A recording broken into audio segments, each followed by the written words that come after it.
flirt, huh? What a silly idea to put on a class about flirting. Silly enough that it's worth doing. It occurred to me a long time ago, I used to think the major disease that plagued the world was seriousness. That's why we began the International Society for the Eradication of Seriousness, headed up by Wyatt Woodsmall. When for years and years and years I tried to do things to get people to have a sense of humor, I decided after a period of time that seriousness wasn't the problem at all. Seriousness was a symptom, a rather rampant symptom in our society, especially in some of our institutions of higher learning. I always like that they call it academic education. There's sort of a nice ambiguity if you think about it. That one of the things that happened is that as time went along, I started finding out what it is that makes people so serious. And one of the things is that they're just lonely. The thing about flirting is that I hope you guys don't have flirting mixed up with seduction, because the seduction seminar comes later. See, I started writing a book called Patterns of Seduction. Been doing the research for years. It's tough work, but someone has to do it. For years I've been dedicating myself to this, just for your benefit. That one of the things that I wanted to do was to find a way, because one of the things that I've encountered, having traveled all across the country and having taught as many seminars as I have, I was on the Laughter and Play tour for a long time. Do you know that I have people complain I was not serious enough on a Laughter and Play conference? Boy, that's serious. But one of the things that I noticed through the years of doing all of these things is that one of the things that people did not know how to do was how to enjoy themselves and play and be friendly. Now, the thing is that as I saw people, one of the things that I noticed is that there seemed to be a dichotomy. On one side, there's guys driving down the street, leaning out the window going, "Hey, baby!" Now, I want to know, has that ever worked for one guy anywhere on the face of the earth? Right? Now, on the other side of the coin, I saw guys, because, you travel around, you sit in hotels, you get a little bored, you go down, and they usually have a disco in them. And I'd see guys, and they'd be sitting there and looking cool, hair blown dry, gold chain around the neck, sitting there looking suave. Some woman would give him an eye from across the room. He'd look at his friends. He'd stand up, take 2 steps, and gravity would strike hard and heavy. By the 3rd step, the 4th step, his internal dialogue started in on him. What if she rejects you? Do-do-do-do. By the time he got over there, he was a babbling fool. He couldn't tell her his name because he didn't know what it was. Now, the thing is how can anybody get so serious about something so simple? Now, the thing is I've noticed that in this move through the world that there are a lot of people that know how to flirt and how to enjoy it. One of the things that I thought would be nice is if there were more people like that. Because the thing about people who are able to be comfortable flirting and flattering people is that they're more fun to be around. There's 2 things I want you to keep in mind as you go through this seminar. For any of you in here who suffer from what I refer to as the wallflower syndrome, the one thing I'd like to tell you is that all of that internal experience that you generate in order to make it seem so important and such a big... I'll tell you, I had a client, I did a private session. I don't do too many of those, but recently I've been seeing clients again. I had a guy who had a phobia of women. He was terrified of them. You know what this guy does? He goes and skis down mountains, jumps off of those high things and stuff like that, and he's afraid of women? Right. Yeah. Huh? They're more fun, too. That's the whole point. Now, the thing is that for somebody who can jump off a mountain, fly through the air, it seems to me that being able to walk across a room shouldn't be that tough. The hard part of it was what went on the inside. Now, there's certain things that we're going to do in the course of this seminar, and I wanted to just sort of run through it a little bit ahead of time. The big things that I noticed that get in people's way are, number one, is that they're not in the mood to start with. There's a lot of people that are just afraid. there are some people that have guilt. Now, guilt will definitely get in your way if you think that. And then there are people who are afraid of rejection. Now, what I want you to think about in the wallflower syndrome is real simple. Wallflowers are the worst egotists in the world. And for any of you who suffer from the wallflower syndrome, I want you to know you get no sympathy from me. I'm going to change it and change it right now, because think of how unkind it is of you people who know how bad it is to be lonely and to sit by yourself. To be willing to sit there and let somebody else sit across the room and suffer that way is very unkind. Ooh is right. Now, this seminar is designed to give you a set of tools, two kinds. One has to do with the inside of your head, being able to change your mind, as we say, in such a way that you can change, number one, your mood, which is what we're going to start with here. But the other thing is to be able to change it in such a way that the things that got in your way, like guilt, fear, anxiety, all the things that lead to heavy gravity phenomenon. The other thing, part of heavy gravity, is that you start being willing to hesitate. And I found out that he who hesitates waits. And waits. And waits. And the longer you wait, the harder it gets. And by the time you work up the courage and walk across the room, there ain't nobody there. Now, what I wanted to start with was a little something, because I know how many of you have never been in an NLP seminar? This is a real weird place to start. I just wanted to point that out to you.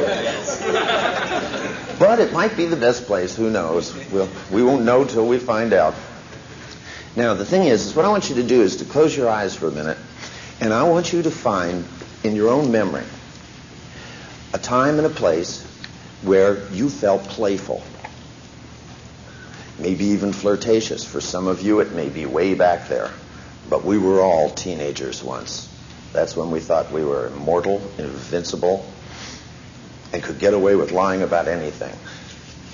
Not all of us think that, but I know most of us that grew up in California did. Those were the 60s. And as Stephen Still says, anybody who says they can remember the 60s wasn't there. Now, when you think back, what I want you to do is in your mind, take that memory. And the first thing I want you to do is I want you to look at where the images are in your mind. Are your images to the right, to the left of your visual field? Are they up? Are they down? And I want you to take the image that's there in your mind and I want you to crank it up and make it brighter. And as you make it brighter, I want you to notice whether or not it intensifies your feelings. For most people, making pictures brighter makes their feelings stronger. For some, making it darker. Whichever it is, make it a little brighter, then make it a little dimmer, and notice which one intensifies your feelings. Then what I want you to do is take the image in your mind and move it closer to you. And then pull it back away from you. And notice which one makes your feelings more intense. Definitely more intense. Goosebumps are nice. See, you're sitting next to her. This is the part where you're supposed to... Do you know what anchoring means, Chris? Okay, let me show you what anchoring means. Come on up here. I'll show you. Sit down here. There's a thing about anchoring. Anchoring is just a piece of terminology in NLP terms. Basically, it's, the old story about Pavlov and the dog, right? They came out and they showed the dog food. They went, food? And the dog went, ah, la, la, started to salivate. And they went, ding, and they rang a tuning fork, right? Then after a while, they could go out and go, ding, and ring the tuning fork, and the dog would just salivate. Right? The part they always forget to tell you that I love out of the research is after a while they kept ringing the tuning fork and the dog started to snap at the tuning fork. It was hungry. Said, give me something to eat there. Now, the thing is, okay, close your eyes. Okay, what I want you to do is go back and think about the time that you were thinking about, a time pleasurable. Now, I want you to make that picture big and bright. That's right, real bright. Okay, make it bigger and closer. That's right. Now, if you learn to touch precisely, you can come on back now. That's enough pleasure for the morning. We get into the real fun stuff in the afternoon. Now, the thing is if you notice there were certain kinds of changes in her facial color, things like her lower lip got bigger, these are what are known as green lights, Chris. Okay. Right. And see, most of the time we want green lights, right? Sometimes we don't, but I mean, that depends. But it's always nice to be able to tell which ones are which, right? And also to influence which ones are there. Now, the nice thing is that if you learn to touch real precisely any experience that someone has, anything they feel, you can literally set up a stimulus to get back. It's one of the things we're going to use to make sure that we change a lot of the things that people have. Like instead of being afraid in certain situations, wouldn't you rather be curious? Well, we have a way where you get to trade feelings. It's kind of like a swap meet. You just bring in your junky feelings and you walk out with better ones. I was told recently by someone. I went to a conference and I did a demonstration of this, and someone told me that if you do this, that as quickly as we do it with our work, he said it's bad. And I said, why? What's so bad about being able to change quickly? And he looked at me and he said, I'm a psychiatrist. I will be out of a job. Something which appeals to my inner nature. Now, if you watch, just close your eyes. See, that doesn't work. Now, the thing is that when you learn to touch precisely. See, I've been doing this for a while. It's not my first time. That one of the things is that not only can you use this as a technique, right, for being able to change people, but then it also does open up the opportunity that when you get signals, like for example, some of the people in here are married to one another, or couples of one form or another. One of the nice things to do is instead of waiting until your wife is in a terrible mood, right, and going up and hugging her, so that in the future when you hug her, it will put her in a bad mood, it's a technique that most of us men use, so that after a while that a woman doesn't want to have anything to do with us, right? It's sort of an unconscious process. That instead what you do is you wait till they're in a great mood, right? And then what you do is you go, gee, you look so happy, right? And then you wait. You like this, huh, Chris? I love it. Well, see, it does raise certain possibilities, you have to admit.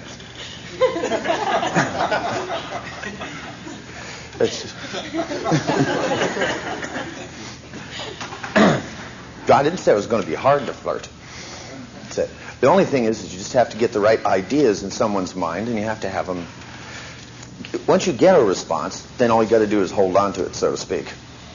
Now, so you can go sit down now. Thank you, sugar.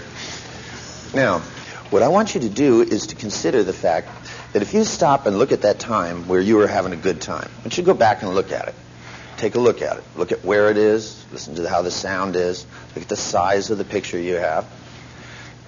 Then what I want you to do is I want you to stop, clear your mind for a moment, and then I want you to think about the last time that you wanted to flirt and didn't. Okay? I don't remember. You wouldn't, would you, girl? Now, you are exempt from this exercise. You're probably the first baby that before she cried still looked up and winked at the doctor. He slapped her on the butt. She said, "That's nice. Do that again." Now, I know how you are, Ann. You're not serious like me.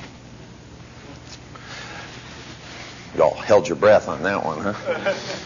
Okay, now, the thing is that what I want you to do is now is to compare. Is there any difference between the first and the second set? In other words, when you think of a time where you wanted to flirt and didn't, and you think of the time that you were really having a good time, what I want you to consider is, are the pictures in the same place? Okay, Jeff, come on up here, will you? You're close. Just come on up here and sit down here.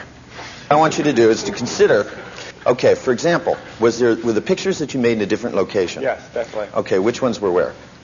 When I'm confident, I'm looking straight out, almost slightly down. Okay, so the pictures are like right out about here? Right about there. Yeah? And when I'm like, It's like When you're a geek, yeah. When? It's like I feel like a little. So your pictures are up. Yeah, like way. Okay. So, all right, just draw a line down the blackboard. Okay. And put playful on one side and geek on the other.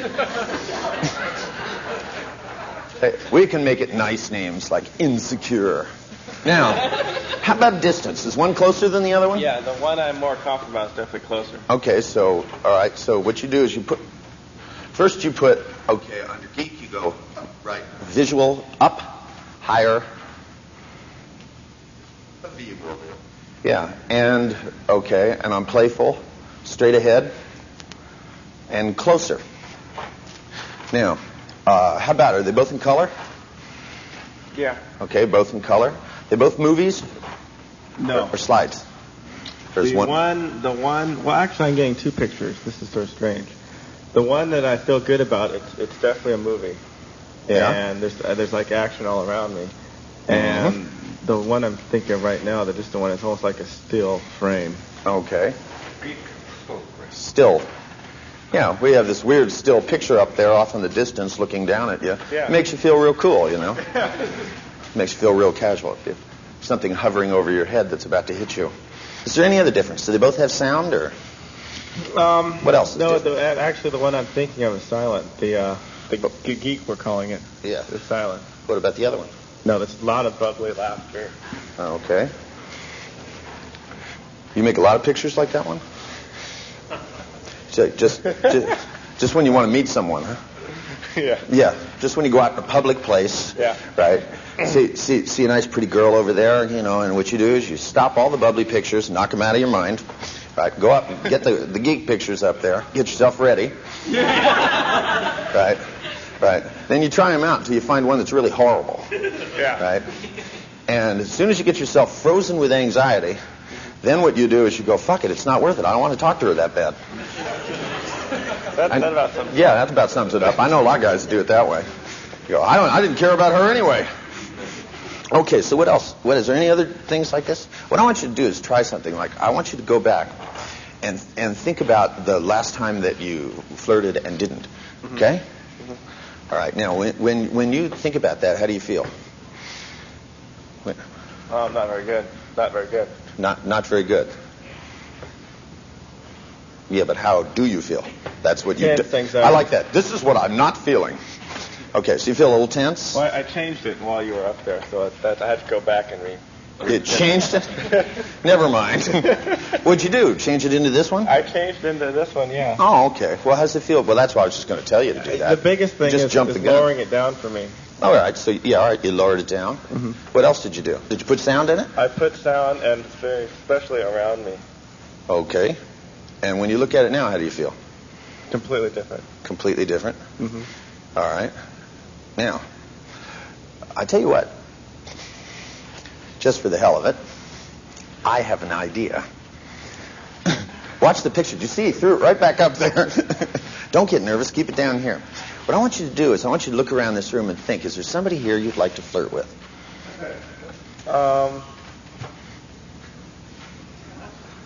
Pick one. Let's pick Mary. Okay.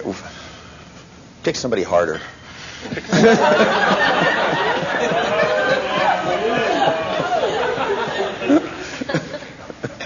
No, it's okay. You can pick whoever you want. That's one of the nice things about.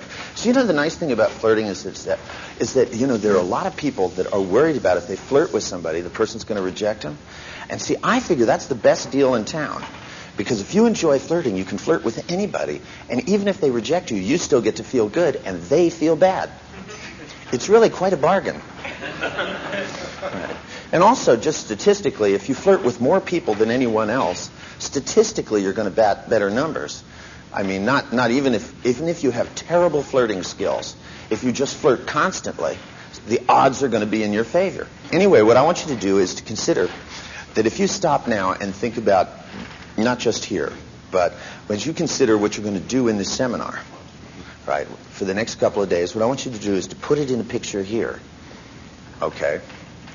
Here, why don't you go sit down? Thank you, Jeff. Should give Jeff a hand here. Oh, thank you. these people are so organized. I'm not used to all this organization. When I started doing the flirting seminars and I said I wanted couples to come, I always get the same response. People go, couples in a flirting seminar? Complete disbelief. We were, it's like, well, what would they do there? And I always say, well, think about it. Couples have more of an opportunity to flirt than anyone. And more of a use for it, too. It seems to me that, flirting with the person you live with isn't a half bad idea. The thing about flirting that I want you to be able to get into is that there's several dimensions of it. One of the first ones is that the rule of thumb to make it flirting is the concept of come away closer. That it's this. That, the idea of flirting is to be playful enough to get to know somebody without having to make a commitment. It's just a chance to get to know somebody. And it's a chance to be able to find out some things about them. Now, one of the things about flirting is that you will discover as you go through this that all flirting is based on body asymmetry. That, if you walk up and you go, hi, how are you? It doesn't quite have the tinge of flirting to it. Immediately I start going, they're going to sell me something. The thing is with flirting, it's a whole other thing. That the angle of your body, the way in which you move, should always create lines that are at angles. So even as you start doing the exercise, what I want you to do is to sit down in this exercise, and what I want you to do is to find the most flirtatious and the most playful experience that this person has. Because in their past, and I want you to go through, and on your little list, I want you to find out what the difference between that is and the way that they flirt most of the time. That whatever it is that brought them to a flirting class. The thing is that the best you have, whether it was a long time ago, whether it was just with a particular person, maybe it was because you were drunk. The thing is that what I want you to do is to start off, because I want you also in this seminar to find out where your hesitation lies. That as you look on your list, what I want you to do is just look on the list, pick out a couple of flirting things, and get up and scan the room real quick and find somebody you don't know, unless you're in a couple. If you're in a couple, I prefer you do these things with each other. It will help you. And the thing is what I want you to do is to go through and find out the difference between the experience, and this is just the submodalities. Where are the pictures? Where are the size of the pictures? Because when you think about one, what's going to happen is it's going to make you feel that way. And in terms of learning to change your mood, the thing that I want you to do is to compare that with the way they feel when they hesitate in flirting. Now, because we're going to go through and we're going to knock out, we're going to get rid of hesitation, we're going to get rid of fear, and we're going to get rid of guilt. And then we're going to rock and roll. If you know what I mean. So what I want to do is to get the work out of the way this morning. So what I want you to do is to find yourself a partner. And you don't have to know what's in these images. This is all private. The only thing I want you to do is to go through with your partner and just say, have them do one. Have them think of the one that was where they're the most playful they've ever been. And then compare it with when they hesitate about flirting. And that playfulness, you want something where it's not just giggles, something where they went for it. Where they got playful. They might have just done something crazy, when they were crazy teenagers, Whatever it was, might have been when they were on vacation and they felt like they were anonymous. Whatever it was, find it. You'll know you found it when their face lights up like a light bulb, like hers did. Now, when you find one of those, go back and forth between the two.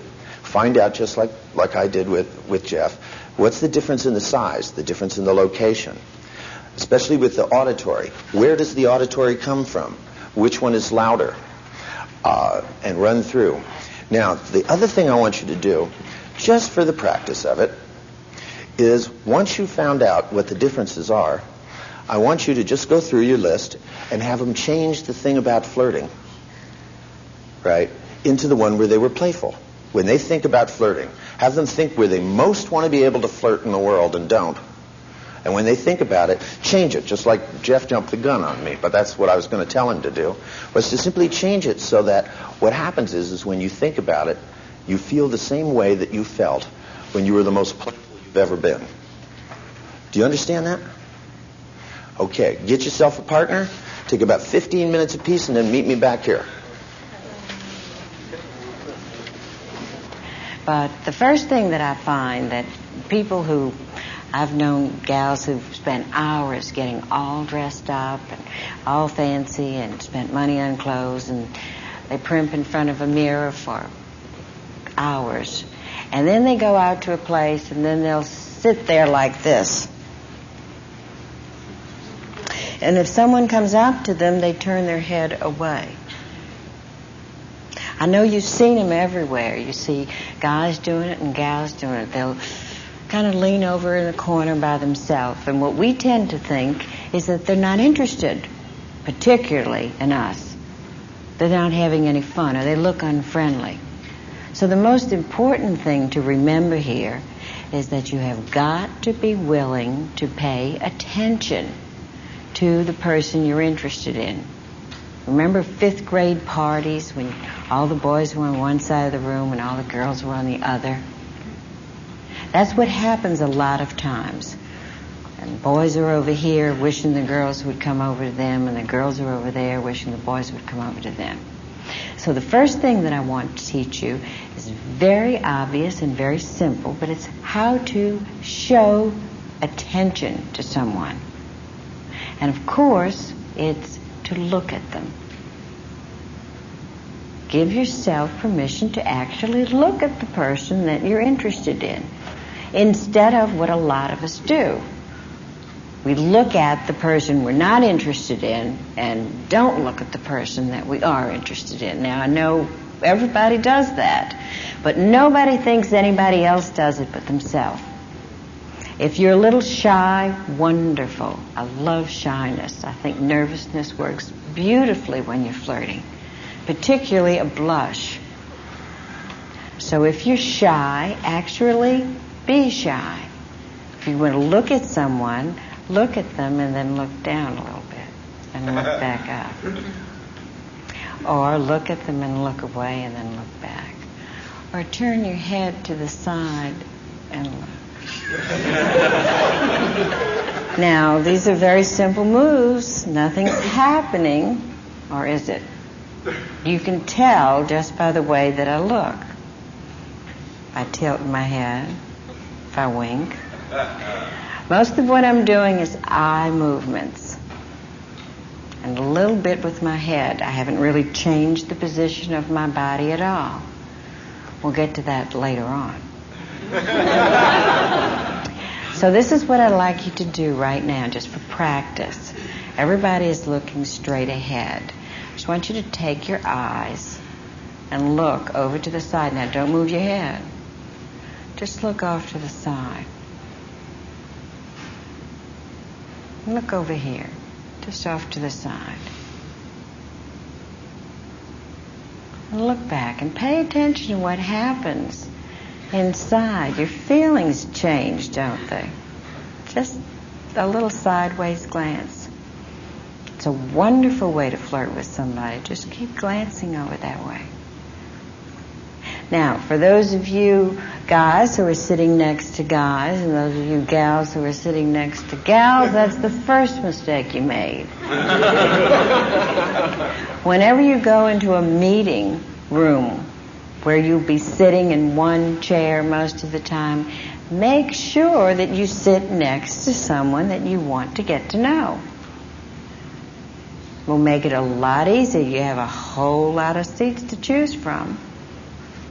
So pick one next to someone that you're interested in. Okay. So now I want you to turn around. Look with your head. Don't move your body, just turn your head. Now if the person's turning their head the other way, wait, of course, till they come back and then look at them. And then just nod. A lot of people are nervous about smiling, and a lot of people smile when they get nervous. But the nod works really well. It's acknowledgement. You have got to be willing to pay attention to the person you're interested in. Otherwise, you look aloof and disinterested. and the other person feels rejected. The easiest thing that I found to tell shy people was that if you treat everybody in the room as if they are more shy than you are. So do that now. Just pretend that everyone in this room is 10 times more shy than you ever were. And your job is to make them feel comfortable and important. That flirting is something that everybody's entitled to do. It's just for fun. Can lead to all kinds of things, but if you never get a chance to meet enough people, you'll never really know who you like. I know so many guys and so many women that end up with absolutely the wrong person. I have a friend that I've had for years. He's been married 3 times to the same woman, only in a different body. And each time it was the wrong choice. And she even looks so much they look so much like each other. I've called the second 2 wives by the first wife's name repeatedly. A lot of times people do this, will say, well, that's the only person that I ever meet. And what actually happens is those are the only type of people that ever come over to meet them. Yes, absolutely. So if you're one of these people who sits down and responds only to the people who come over and introduce themselves to you, I want you to do exactly the opposite. I want you to be the one that goes over and introduces yourself, because it will open up a whole different range. And if any of you have fantasies that about, especially I know a lot of women have a thing that they think men don't like women to do that. You're wrong. Yes, I bet. Flat ass wrong. Right. I've asked thousands and thousands of people. And the thing is that, guys are good at a lot of things. Going first is not one of them. Right. We can change that, though. In fact, 40% of American adults are shy, and the majority of that 40% are guys. Mm-hmm. And I've asked over and over again in seminars, how many of you guys in this room don't want a woman to come over to you? Once again. So far, we've only had one guy. Right. One guy, and he said that he used to not like it, but he's changed his mind. So it must have been something he was said too. Anyway, go ahead, run through the exercise, and have fun. Okay? And this shouldn't take you very long, so take about 10 minutes apiece. Okay? But the thing is that when you feel hesitation as a phenomenon in and of itself, if the hesitation itself got you to be propelled into action, wouldn't that be nice? Now, this is also something that's not that hard to do. Will you erase that for me, Brian? I want to give you an exercise, and it's one that I've done in a lot of workshops for a lot of things. However, for the flirting workshop, it couldn't be better designed. The thing is that for people to switch from hesitation to wantonly going for something is a bit of a jump. So, the thing is you can take fear and turn it into curiosity. That's not so far. But when you take things that are diametrically opposed, the way you do it is you sneak in through the back door. Now, the thing is will you write hesitation up there? So you can take hesitation and very simply take it and turn it into another feeling. Now, for example, you could take hesitation, you can turn it into frustration, because it usually does that anyway. That's easy, so you put frustration underneath it. Now, you can take frustration and you can turn that into impatience, because that's usually what does anyway. You've been waiting in line in a bank since they made it more convenient and have just one long line instead of a bunch of short ones, so that you have the feeling that you're there forever. Now, so impatience. Now, you can take an impatience and you can turn it into the feeling of wanton desire. You know, the kind where you drool out of the corner of your mouth and snarl in your mind.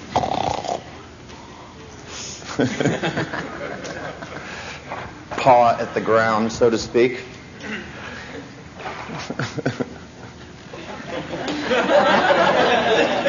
Marshall McLuhan has struck here.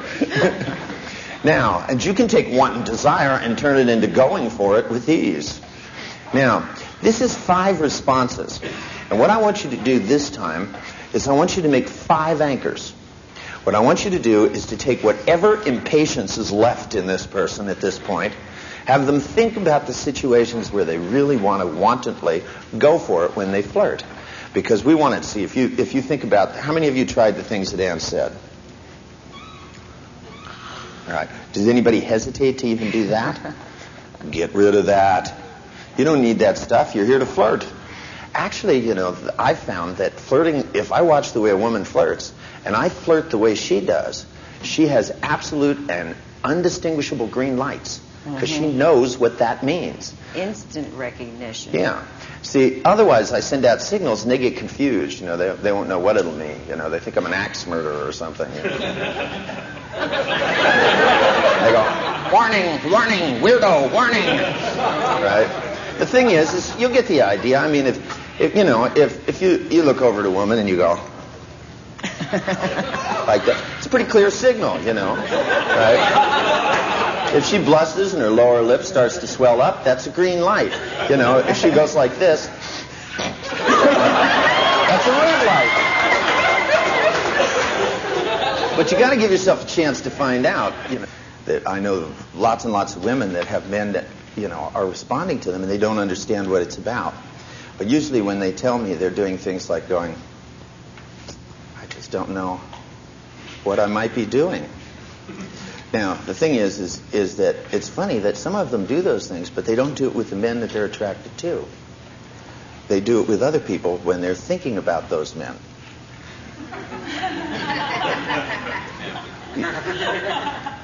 It has been known to happen. Now, here, since it's your list, I'm going to let you read it. Without my glasses. No, maybe I won't do that. That's okay.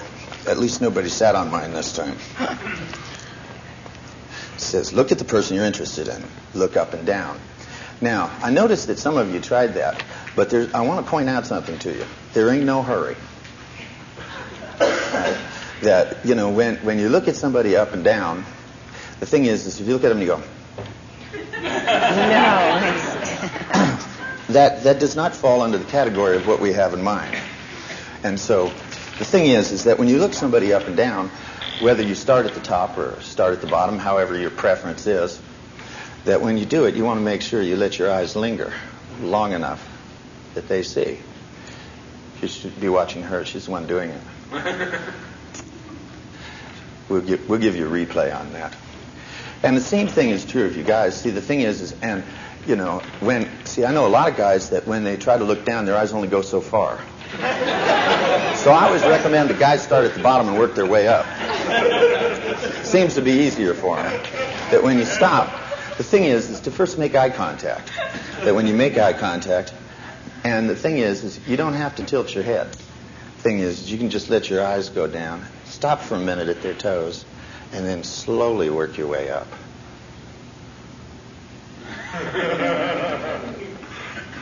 And it always helps to wet your lips at the end. See, most of the things that are on this list, you will find work better in combinations. And that's what we're going to work towards. Now, the thing that I want you to do right now is I want you to try this. What I'm going to do is have you stand up. It'll be a little easier for you this way. Just stand up. It's okay. Okay. Now, what I want you to do, you people in the middle just kind of spread out a little bit here, though. Move away to the center. I hate it when the cameramen get nervous. They yell at me and stuff. It was you in particular I was talking to. Has something to do with how tall you are. See, whoever gets to look him over is going to have to take a long time. Now, what I want you to do is I want you to just stop, and I want you to pick somebody. It doesn't have to be somebody right next to you. And the thing is the first thing I want you to do is to make eye contact. So when you pick somebody out, you start by making eye contact.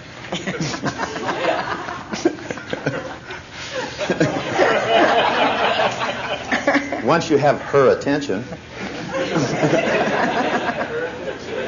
then what you do is you start with your eyes, and you can either start top or the bottom, but when you start, first make eye contact, and sit down and just linger for a minute.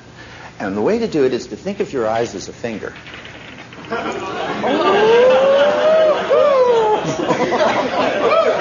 So that if you're going to take your finger and you're going to go like this, you're going to take it and just kind of go just like this. About this fast, and right up here, and then go like this.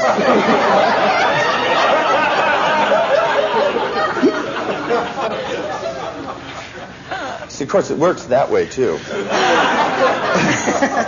But think of your eyes as being a finger that does that. Because if you want to deliver an unambiguous message, the thing is that you don't start at the toe. You start right here, and you go down. Do it again?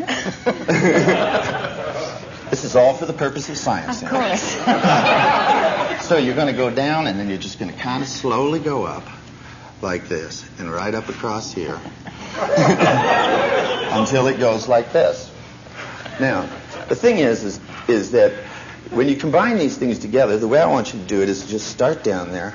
Think of your eye as a finger, and as it moves up, when you go up to the point where you catch their eyes, I just simply want you to do something, which is another one on here. See where it says mouth. Okay. The thing is what I'd like you to try is either the licking the lips or biting the bottom lip. Now, biting the bottom lip is very simple. It's not this. Right. Well, you see, I've done this before. I've seen people, and they haven't thought about it for a while, but we're going to do some things to tune you up a little bit. It's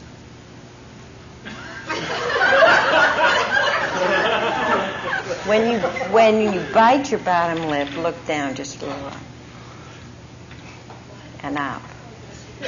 When you bite your bottom lip, look down just a little bit and up. When either that, or you and can off do it, to the side. or when you get up there, instead of biting your lower lip, if you go and try it, you can try this. When you finally start down here and you go all the way up, then go. You can use your tongue too to do it. Shucks. Shucks, golly gee, boy, you can use your tongue and your eyes at the same time. Boy, this NLP stuff's getting better all the time. Now, I'll tell you what you do is just pick somebody out here and try it, and then try somebody else. Just do it. You don't have to move around. Right, but take your time and just think of it as moving your finger up. It'll keep your eyes from going too fast. Makes good internal pictures. Take a few minutes and just try it.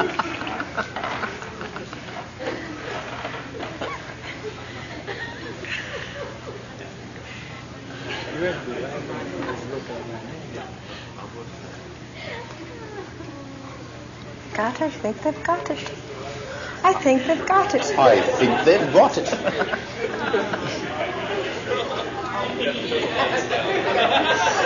You're right. Turn them down just a little bit in your head.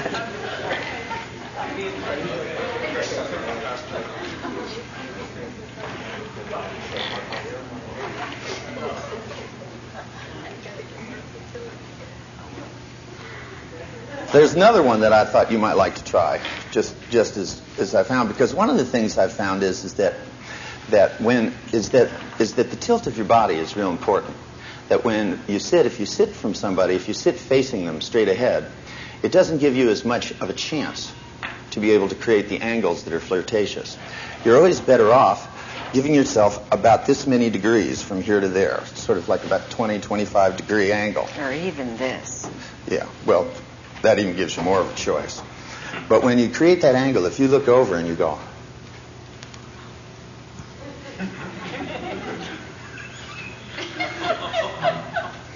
now, you want to try that one? Okay, first thing I want you to do is to create angles. Put a tilt in your shoulder this way, right? Create an angle in your body so that you can tilt your head, tilt your shoulder, and then just take your finger and slowly bring it across your bottom lip. Right. This is the one that I like. If someone Speak up a little, Ann. If someone turns away from you and you want them to turn back, you can just tap them on the shoulder like this.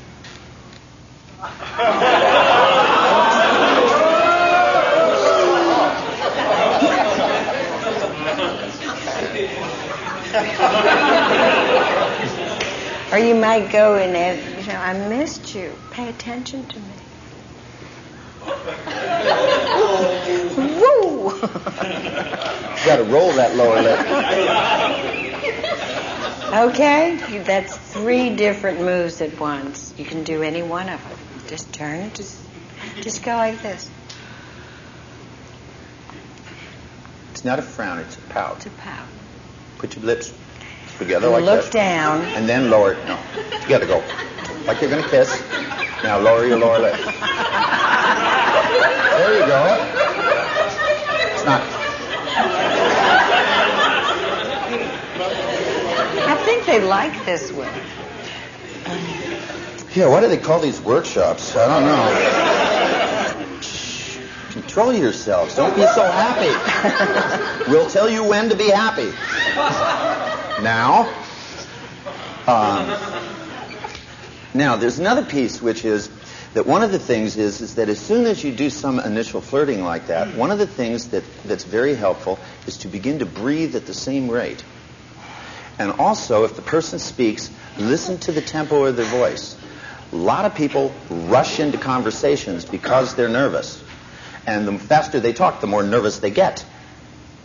That take your time by slowing down.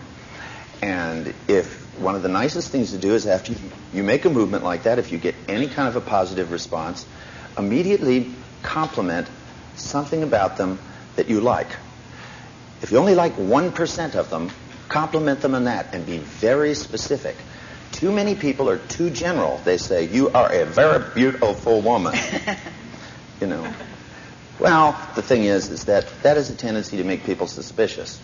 But if you do pick out the best thing about them, or what you think the best thing is, comment it, look at it, and if you can, touch it.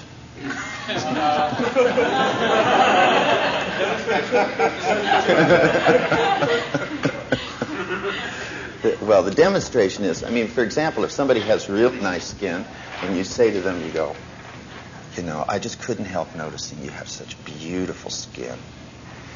Now, that particular part, especially of a woman's face, is extremely sensitive. It's not that sensitive on a guy because he takes a razor blade every day and slices a layer of it off.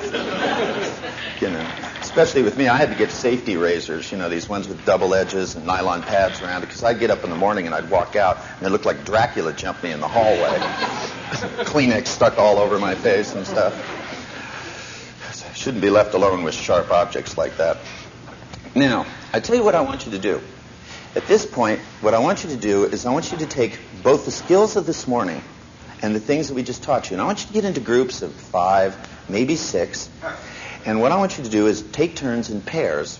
And whether you're sitting down or standing up, it doesn't matter. I want you to flirt, and then I want you to compliment the person on something. And the best thing about complimenting someone is you don't have to lie. A lot of people make the mistake of picking something that is unattractive about somebody, and lying to them. And people are pretty good about telling about that, It's like, you walk up to somebody and, their hair is like this, and you go, "Gosh, you have beautiful hair." Well, good. Here, let me light yours on fire.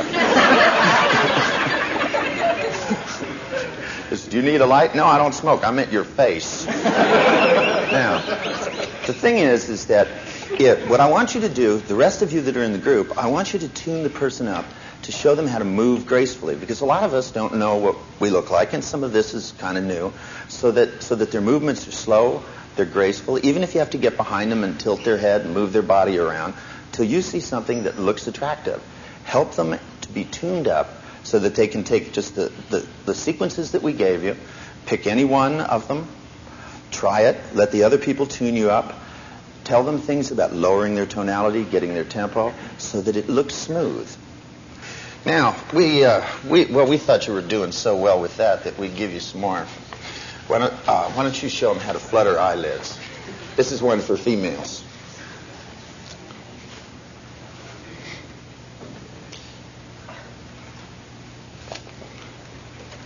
It's not the...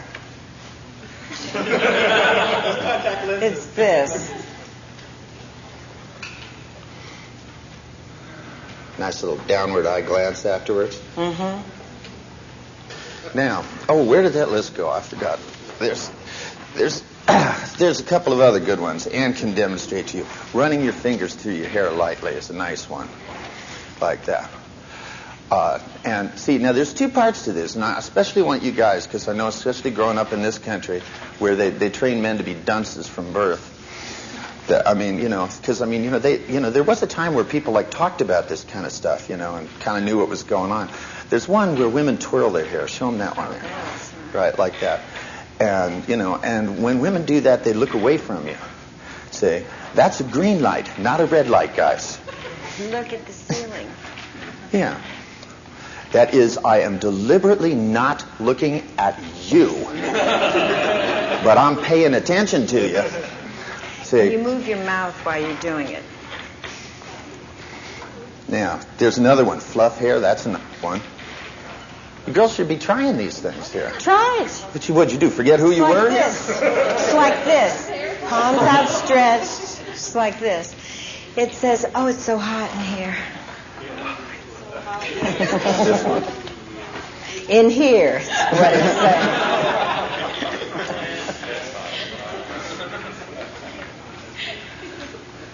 Boy, you do make them up, don't you, Ann? What is? I didn't know this one. Stick fingers and belt. Is that? That's yours, Richard. Yeah, I know, but whose belt do you stick them in?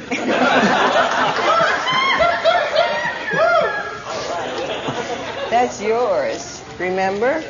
Yeah, I ain't got no. Oh, mine. Oh, that one. It's yours. Yeah. Mm-hmm. Oh, yeah. Well, I don't have a belt. I can't demonstrate that one. I'm keeping that one for myself. Kissing hands. There's a lost art, guys. That is the favorite. That is every time that a man kisses a lady's hand, she remembers. That and I think you better say that again. Their pupils got wide. And remember got that look in their face like, what? Have you forgotten, gals, any time a man ever kissed your hand? Did you forget? No way. Amen. You remember every one. You guys listening to this? Every You want to be time. remembered or forgotten? When you say hello, and particularly when Think you about say it this way. goodbye. Remembered, forgotten. Remembered, forgotten. Which is it?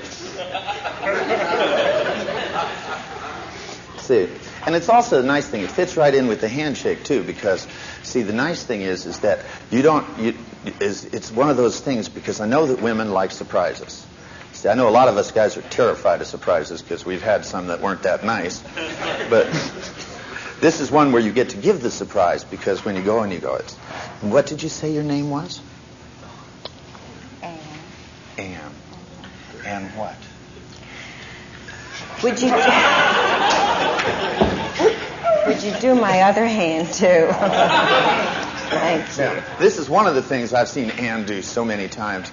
Is she's one of the women in the world that I've watched flirt for years. This is why I told her one time to give up this doing silly therapy groups and teach what she was best at. She didn't think anybody would ever want to go to a flirting seminar. At least that's what she told me. Of course, she would have one filled next week. But the thing is that whenever Anne likes the way somebody flirts with her, she asks for more. Now, if you don't feel like guys pay enough attention to you, perhaps you haven't learned that one of the things to do is to ask for more of what you like, right? And less of what you don't like. Because if you ask for more of something, then when you ask for less of something, they'll pay attention to you. Now, this also works for you guys, too, because if a lady flirts with me, I go, oh, I love that. Do that again. Do it again. And again. What? Give you a month to stop it. In a hurry, huh? Now, I wanted to add a couple of these. There's also a couple of other ones. There's the thing about when you are standing up, that after you shake somebody's hand, that you can actually go and put your hand around them. And when you touch women, too, there's another thing, too. They're not like a basketball. And I've seen some guys put their arm around and hug a woman, and I thought she'd go and snap in two. That the one thing is that you want to be gentle, right? And you want to make your touch soft and, again, somewhat ambiguous. Because remember, the difference between flirting is that maybe you kind of are, maybe you kind of aren't. Say, if you look too easy, there's no challenge left, guys. And if there's one thing women do like, it's a good challenge. Because if you, just a little something so that, if you just kind of give yourself away, you have to learn to play, again, a little bit of come away closer. So that even when you do something nice like that you pull back a little bit, right? Find out if they come forward. That even when you're sitting and talking to them, if you keep leaning more and more forward, pretty soon their chair will fall over backwards. That again, learn to just take your time, slow down, and pull back. Now, there are in the back here some little tricks. For example, one of the things that I found is always extremely effective is pet names. So you should always use the person's name as much as possible, but I quickly shift from somebody's name to using nicknames with them. That, it's one thing, to touch somebody on the nose, it's another to touch them on the nose and go, "Hey, princess, how you doing?" Yes, ma'am. Sorry if we don't seem to be paying attention. We're just exchanging names and phone numbers. This is turning this into a singles bar, are you? That's, by the way, a good point is that exchanging phone numbers is a good idea. I mean, because that way you get a chance to call them again, I know lots of times guys and women will meet each other and they feel that it's too forward to ask for that, so they never see the person again. And then they can say, "Well, she probably wouldn't have liked me anyway." Well, you never know till you try. The thing is that there's so many people in the world that are worried about being rejected. Think about it this way. At least if you try, right? If you try a whole mess of times, you're bound to statistically increase the number of people you connect with. If not the kind of people that when you ask, think of it instead of as putting your self-esteem on the line, think of it just as pure flattery. That it's not a question of whether you get the phone number or not. It's a way of flattering someone. So whether they say yes or no, doesn't matter. When they say yes, then you get to feel flattered too. It's a win-win situation. Now, what I'd like to do is I'd like to show you another way of making an anchor. You want to come here?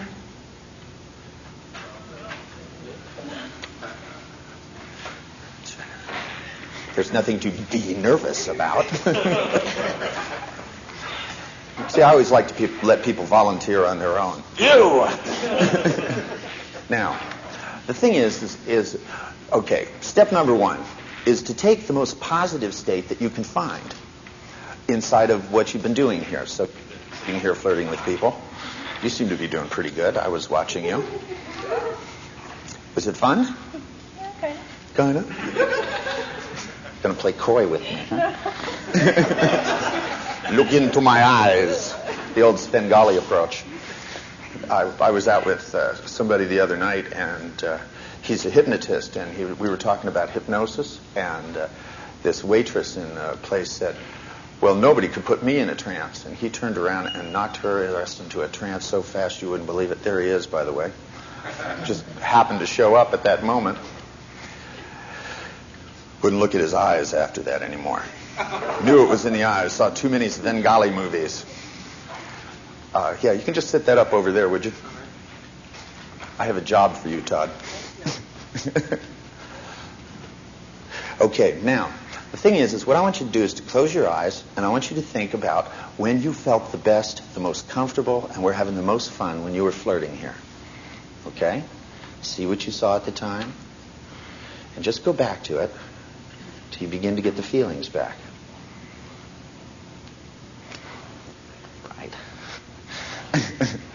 Now, what I want you to do is I want you to start by taking the picture in your mind, and I want you to make it bigger. That's right. And bigger. And a little bit bigger. There you go. Now, what I want you to do is I want you to move the picture closer or further away and find out which one makes your feelings even get stronger. And when you find the one that makes your feelings get stronger, move it to just the right spot. The place where it intensifies that feeling even more. Now, do the same thing with the volume of the sound. As you go back and hear the sound, turn the volume up and down till you find the perfect pitch, the one that makes you feel that even more. There you go. Now, I want you to do the same thing with the brightness of the image. Take the brightness of the image, turn it up, turn it down, till you find just the right place. There you go. Getting better all the time. Okay, now, that's just an example. Your submodality list is a little longer, but you can run through and build up even more. And what you're doing is each time you watch the person and you see a change in them where you see them begin to glow even more. Because the one thing that is really irresistible in this world are the people that just glow. They radiate. And I mean, the times where you've just felt so good that you radiated were the times that people were just attracted to you. You know, I mean, when you're in one of those moods where you're, fuck it, man, you know. You know, yeah. Oh, worn out, and you sit down, you know. People look at you and go. But the times where you really radiate. Now, what I want you to do is to be able to build an anchor. And if you notice, what I built was an anchor that got a little bit bigger each time. So what I did is I started with a spot, and each time she made a change, where what I saw was a change where she began to glow even more, then what I did is I took the anchor and I made it a little bit bigger. Right? Now, unconscious minds are sort of nifty because they get the hang of this real fast. Right? To the point where if you make it even bigger, it just starts changing that stuff all by itself. It says, hey, I can do this. I've been doing this for years, and we didn't even know about NLP. Now, the next thing to do with that anchor is to begin to attach it to something. Now, what I want you to do is to think of the flirting moves that you read on the list, or you've seen other people do, or the ones we did here. The one that you would like to be able to do the best, or a combination. Okay, I want you to just stop, and I want you to see yourself do it in your mind. Okay? You got it? Okay, now what I want you to do is to switch so you're inside that picture, seeing what you'd see if you actually did it. Right now. Go ahead. There you go.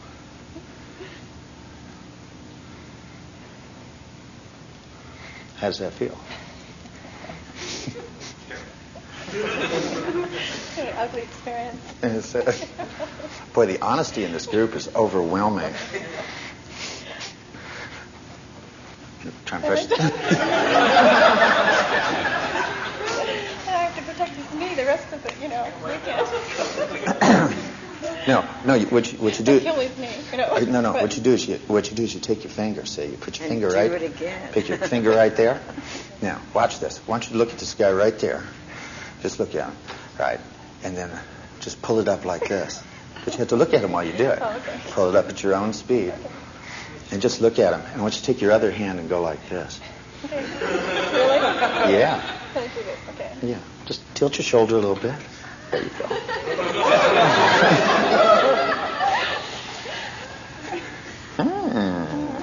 Now, the thing is now what the next thing to do, and the last step is inside of the groups, because I don't want you to get such big groups this time. Don't make them too big, or this will take forever. I want you first to sit down with another person and build the anchor. Then get together in groups of 4 or 5 or 6. And what I want you to do is to try the 3 things that you'd most like. And as you try them, just take your own finger and pull it up your knee like that so that you anchor the feeling to the behavior so that you're going to glow while you do it. Am I getting through to you? See, in other words, first thing you're trying to accomplish here is to build an anchor by amplifying the best state they have and making it stronger and stronger. Then you want to take that anchor and to attach it to the actual behaviors of flirting. Now, once they do that a couple of times, then what will happen is the activity of flirting will make them feel that way. So instead of flirting becoming something that's awkward or uncomfortable, it's something that's going to make you glow, which is the way you should do it. If you're going to flirt, you might as well glow while you do it. Makes sense, doesn't it? Good. Then I want you to get yourself a partner, establish your anchor, then get into small groups, and attach it to 3 flirting behaviors. Your favorite. Yeah. Okay? Go for it. Thank you, ma'am. Thank you.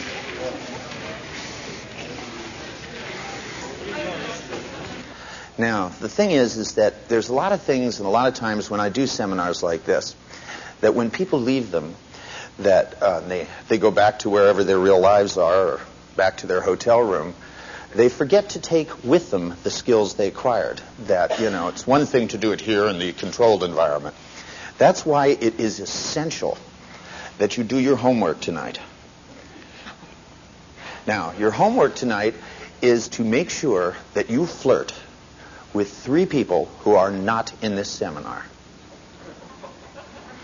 Now, the thing is keeping in mind that you have an anchor, you have a way of changing your mood so that you really feel like flirting. You have an anchor so that when you turn around, you can make yourself glow. And you have some skills about what to do. Blow somebody's mind out. Just to watch it pop. So when you come back here tomorrow, you are ripe and ready. Now, there is one other piece that I thought I should cover. The thing is that since this room is small and there's a lot of chairs in there, that one of the things that we really didn't get a chance to talk about is walking.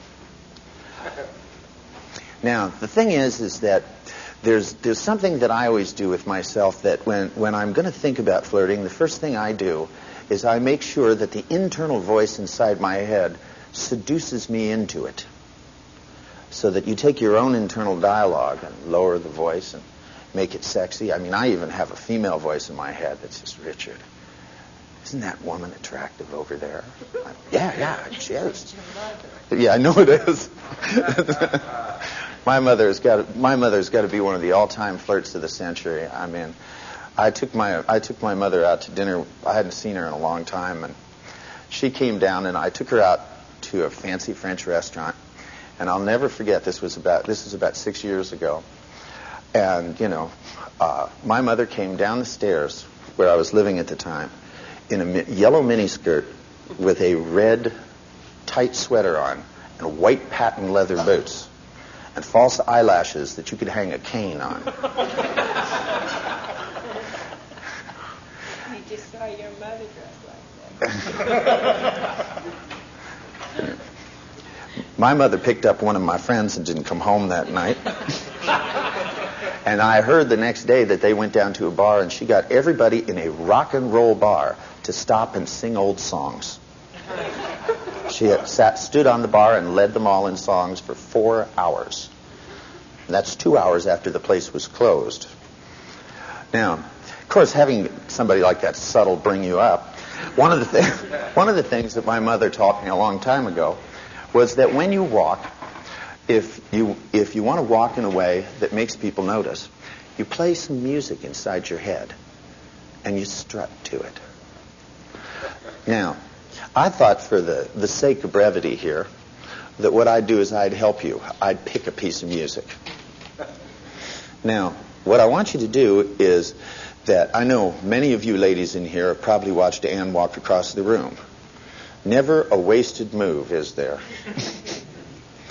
Now, where'd you go? Get back over there. Nobody rides for free here.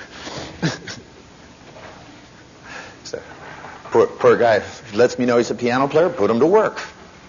Okay, now, the thing is to start with a bass line in your mind. What I want you to do is just listen to the bass line. This is called a walking bass line.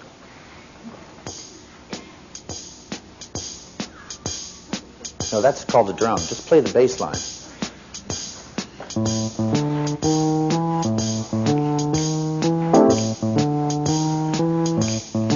Now, the thing is when you walk half the speed of what you're listening to.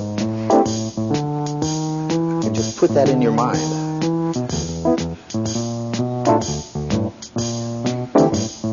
And what I want you to do is, inside your head, if you're a guy, I want you to put a mild growl.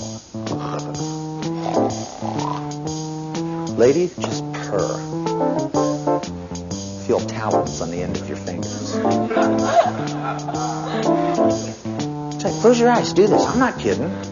Put yourself in the right mood. When you're going to have fun, you might as well, so to speak, go all the way. I want you to keep that in your mind so that when you get ready to make your moves, you can start by playing that in your head. And when you do, I want you to remember everything you've learned here. so that when you go out to do your homework, you can strut out to do it. So that wherever you are, whatever you're doing, you put something in your head so that when you're doing those things that you do to get ready, when you get dressed, when you do, I mean, women have courage, man. They'll pluck their out. You never seen anything like it in my life. Say one nasty word to them, they burst into tears, and yet these people are supposed to be weak. Take this thing and go. Wildest thing I ever saw. Me, I can't even watch it. You know, they do that, my eye hurts. Oh! But while you're doing that stuff, get yourself ready. Put that tune in your mind and keep it going, so that when you're ready, you put yourself in the mood. Think about the times you enjoyed flirting. Make the pictures big and bright. If you're making expectations, make expectations about what you'll do, not about what will happen. It's a lot easier that way. Now, What is all this about anyhow? Yesterday, Richard and I did flirting. Some of it was outrageous, wasn't it? I mean, much more forward than most of us would do or not. And then today, we're actually asking you to ask for what you want, to go inside and find out what it is that you really like.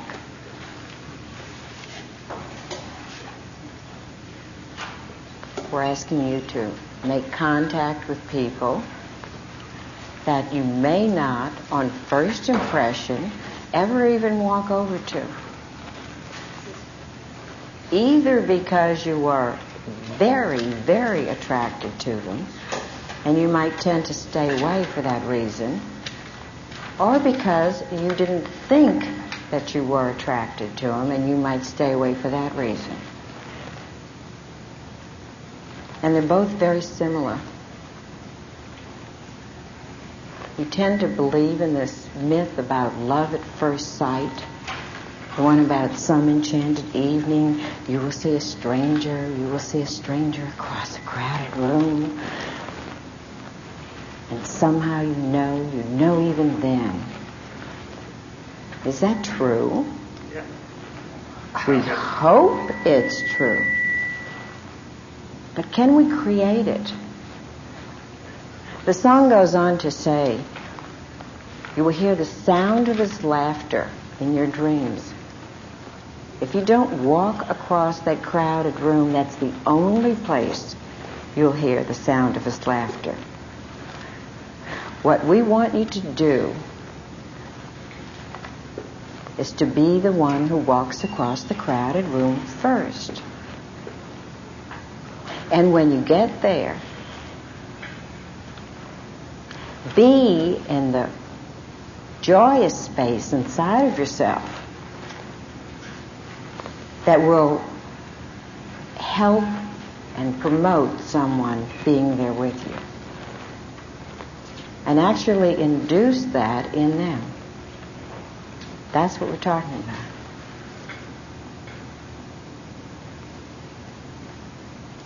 How many of you, as you did this exercise, were able to actually create for yourself by asking and by molding someone to do what you liked? How many of you achieved that?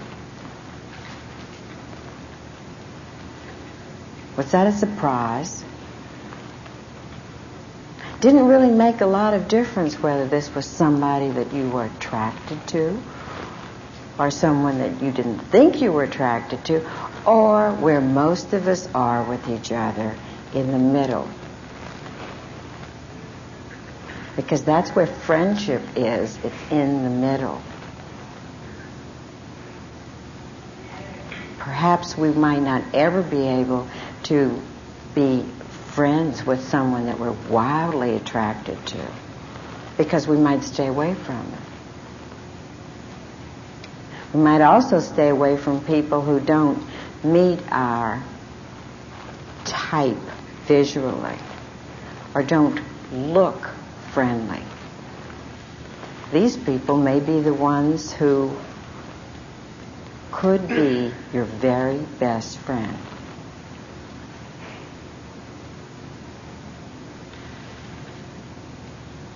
So think about it. Each of you have best friends in the world. When you met that person who's your best friend, did you know instantly? Was it friendship at first sight? Well, there's no song about that, so we don't have that myth. We know that friendship develops. Wouldn't it be wonderful if male-female relationships, if love also was thought of as something that develops over a period of time? Wouldn't it be freeing to know that? If the only purpose that you had when you met someone was that you wanted to have a joyous interchange with them.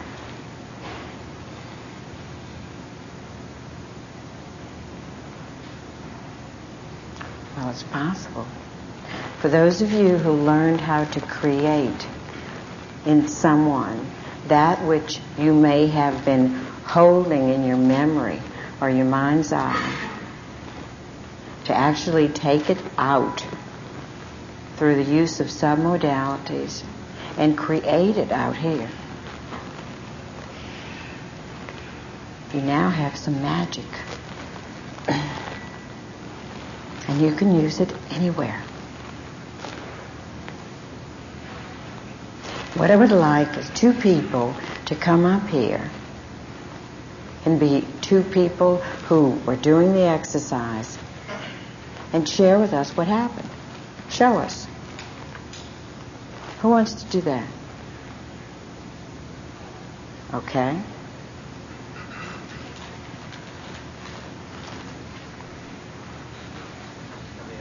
Sure, right here. What happened? Can I sit here? Oh, you are. Let's see. What happened for me in adjusting the women the way I wanted them, when they hit the pose or there was usually motion that I wanted. Man, it's irresistible. It is irresistible. It's real. So what you're saying is that you could take almost any woman out of this crowd and do that again. I would think so, yeah. You would think so. Okay. Well, we could ask you to choose. And of course, if you chose, we wouldn't get to know if this is someone that you're wildly attracted to. Or if it's someone that you may never think was your type at all. I won't tell, I promise. You won't tell. Watch the nostrils. So will you pick such a person right now? Sure. Let's see.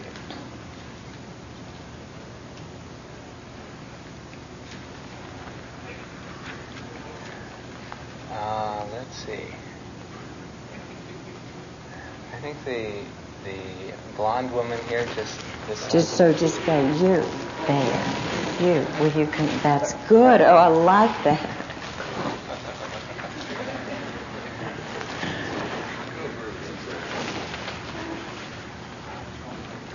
Hi, Suzanne. My name's Joe. Have a seat. Thank you. Hi. Hello. Are we on? Yep. Sorry. Let's put this mic over here so she can hear it too. Let's see.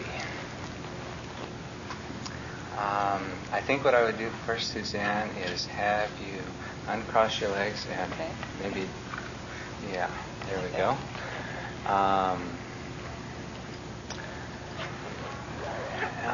Let's see. And there's if you can imagine a time when you were just waking up in the morning and you felt totally comfortable and relaxed, maybe after having been with somebody that you really enjoyed. getting better and better. That's a great start. That's great. Yeah, and just sort of, You can imagine that. Of course, I can tell. yeah, just be that relaxed. Okay. And when you're that relaxed, think about how your face is relaxed and you're just calm. Yeah.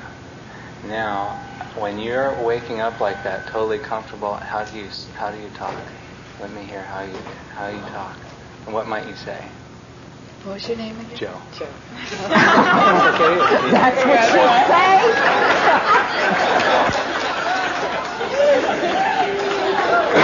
Great. Wow. You're right on that. So hi. So you're just waking up, and you would say, Hi. "Hi." Yeah. Is that it? It would be slower and more resonant. Okay, why don't you say it for her exactly the way you want her Okay. to say It would be, "Hi, Joe. How you doing?" Hi, Joe. How are you doing? And slower. Hi, Joe. How are you doing? Oh, You're getting there. Let's see. So with that kind of relaxed. I know. Relax. Yeah, really. We lie down. Yeah, really. With that kind of relax. And then you would be, if with that kind of tonality, with that kind of tonality and relaxation, then you might, if you were going to say something, you might just touch me, just a little bit, Okay. just like that. Yeah. Hi, Joe. How are you doing? I'm much better. Thank you. Getting better all the time. Yeah. And I think you would be like, I wish I were. Like you're going to say relaxed again? Yeah. Take a deep breath. Yeah, breathing softer and breathing from down lower, I think, yeah. Hi, Joe. How are you doing? Yeah. Again, I would, this is a challenge to be in this. There's facial relaxation that just comes from being Waking up in the morning. yeah, that's the best. That's the best memory. Waking up in the morning and being totally Stretch relaxed. just a little bit. You know what you're doing. You wake up in the morning. Stretch. Yeah. And like if you have, do you remember what your sheets feel like at home? Mm-hmm. You remember how that feels like first thing in the morning? I think you're getting 2 for 1. Yeah. Hi, Joe. How are you doing? Yeah, that would be good. Except in the morning, nobody is going to be going like this. So you want to Yes. You want me slow to touch? It would be slower. Okay. Yeah. If you know, like I think we'd be closer. show. Yeah, we would.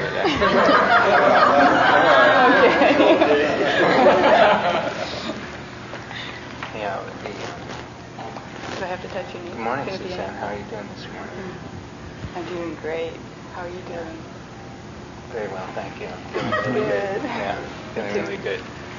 And touch him on the knee. I want you to give him exactly What what he he's wants. asking for. He still wants it. It's not wanted. He wants it. Hi, Joe. How are Was that the mic? That was good. I guess if you can allow I'm really into morning people. allow your eyes to be a little more relaxed, and just allow your face to just allow your face to, feels good. Yeah, just allow that to slow you down.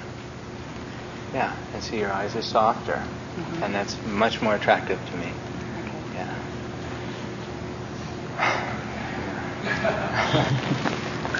if they get softer, I can't smile. Is it when I smile? Smiling isn't that necessary. I mean, Okay, that's what I want. This we're is waking very up in the morning. specific, isn't it?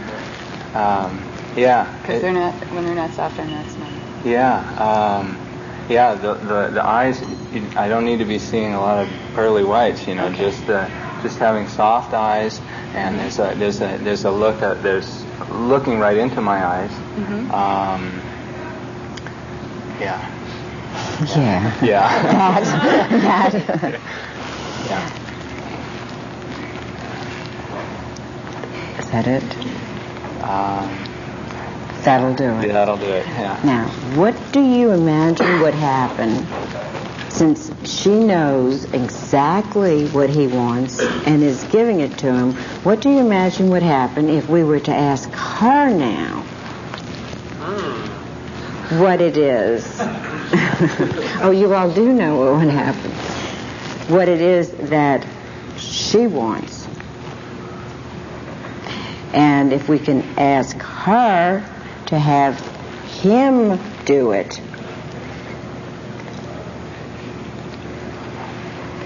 Now that I know what he wants? Yeah, especially now. Now that I know what he wants.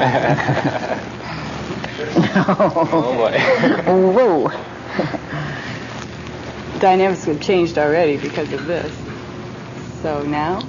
Well, just do what Okay. you do, Think of something that you want. After all this, I want a big hug. You got it. We'll show him exactly how. Okay, but just a kind of... Hi. Huh? Now, is that exactly how you wanted it? That's okay. Might as well get this right.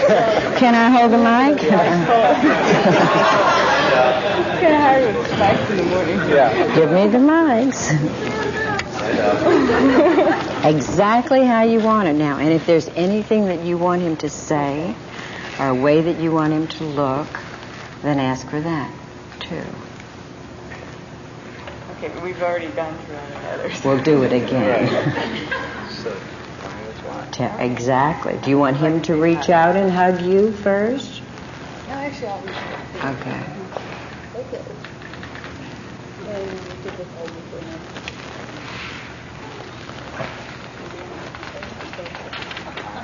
How are you doing? Tom Jones never had it. Okay. Let's give this couple a big round of applause.